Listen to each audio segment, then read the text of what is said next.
same time, it's going to be an ongoing struggle because you need to keep your city safe and clean, and at the same time you need to protect the rights, the legitimate rights of homeless folks, and treat them like people and try to get the services they need. Some of these people are working folks too that just don't happen to be able to have enough money for a place to live or a roof over their head.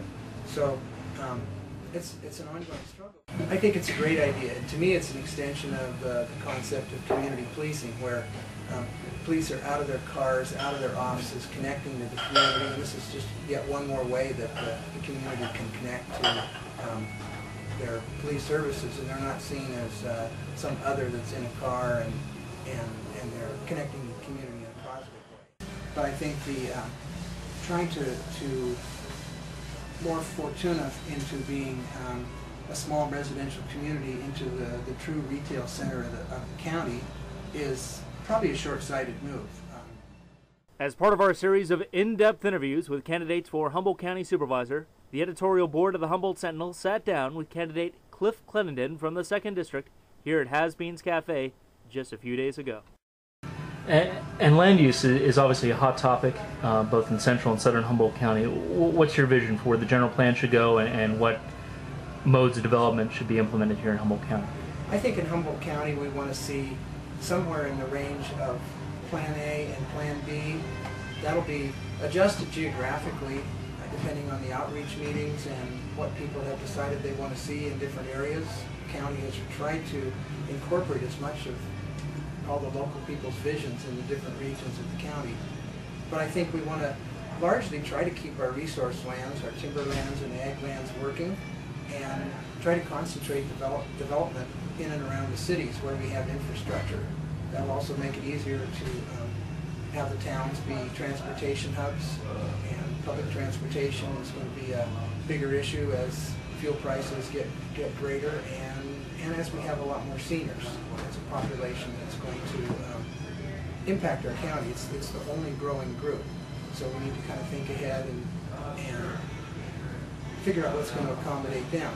And in my mind, it turns out that what accommodates seniors is also really going to be useful for the population at large, having better public transportation and keeping our hospitals well and sound. You mentioned public transportation.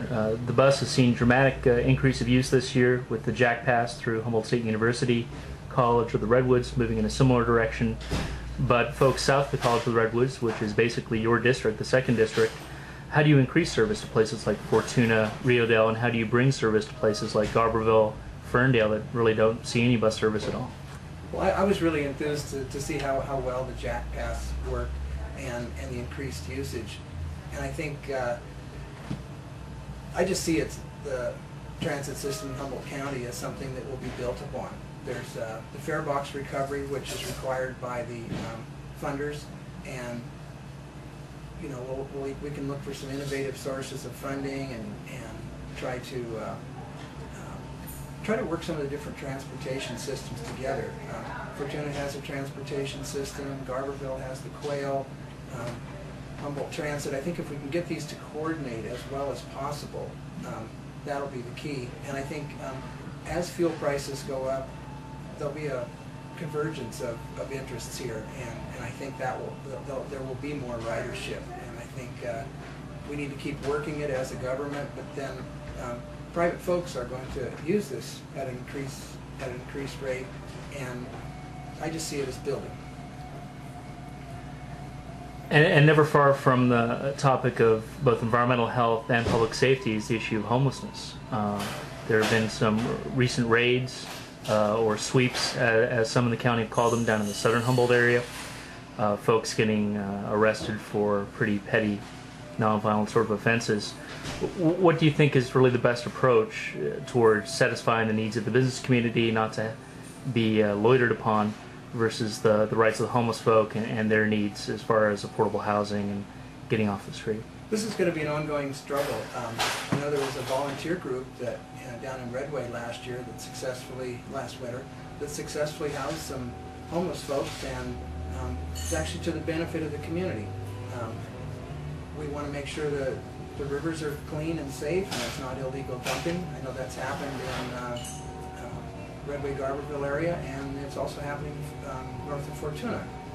But at the same time, it's going to be an ongoing struggle because you need to keep your city safe and clean, and at the same time you need to protect the rights, the legitimate rights of homeless folks, and treat them like people and try to get the services they need. Some of these people are working folks too that just don't happen to be able to have enough money for a place to live, or a roof over their head. So it's an ongoing struggle, but I think the main thing we need to think of these are residents of our community, and we need to treat them as people, and but at the same time make sure that they're not impinging on the rights of others. Mm-hmm. So it's a balance. I think good community discussions and good notification and trying to make people realize that make all people realize that it has to work for both sides on an issue like this. And I think it's actually a benefit sometimes to have, well, like the community volunteer group that was housing some homeless this winter in Redway. Mm-hmm. That was actually increased safety for some of the residents, because the homeless folks weren't starting fires out in the brush to keep warm, and so I think it can be seen as a win-win.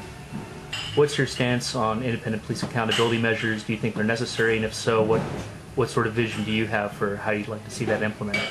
I think it's a great idea. And to me, it's an extension of the concept of community policing, where police are out of their cars, out of their offices, connecting to the community. And this is just yet one more way that the community can connect to their police services, and they're not seen as some other that's in a car, and they're connecting to the community in a positive way. And I think it provides a good feedback loop for if someone's concerned about the way law enforcement is being carried out, there's a panel to deal with that, and I think it's a great connection.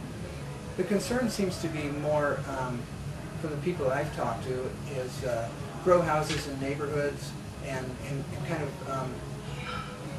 making sure that the Compassionate Use Act, Prop 215, achieves its end without being a giant loophole where basically a lot of marijuana can be produced and consumed outside of the confines of 215. But I'd have to look in more to what Mendocino's done. I'm aware of the changes in the quantities, but I think there's going to need to be a good community discussion to preserve the intent of 215 without having it be abused. And how do you balance that with the issue of code enforcement? Obviously, you have a series of diesel spills that have become a hot topic down there in southern Humboldt. Where do you see the role for code enforcement in protecting environmental health, and how do you balance that with privacy rights, property rights, and so forth? I think it's good that the Board of Supervisors has a code enforcement oversight panel. I think that's a great step, and I think it's also a good step to separate the criminal aspects of code enforcement, or the legitimate civil aspects of code enforcement, from branching off into criminal prosecution. There were two different things, and I think they were confused. I know that a group up in Salmon Creek and others are really interested in making sure that their watersheds are protected, and ironically, after this group had formed up in Salmon Creek that are looking into the impacts of diesel in the environment, there was the 1,000-gallon spill that, of course, was in the papers a week or so ago. And I think a lot of people feel like marijuana culture has been common in southern Humboldt and other areas of the county and the state and the nation for years, and it's not going away. But the diesel grows, the environmental impact of that, both in the carbon usage and the effect on the watersheds, needs to get reined in. So I think it's good that we're looking at that, and that's going to be an ongoing community discussion that we need to have.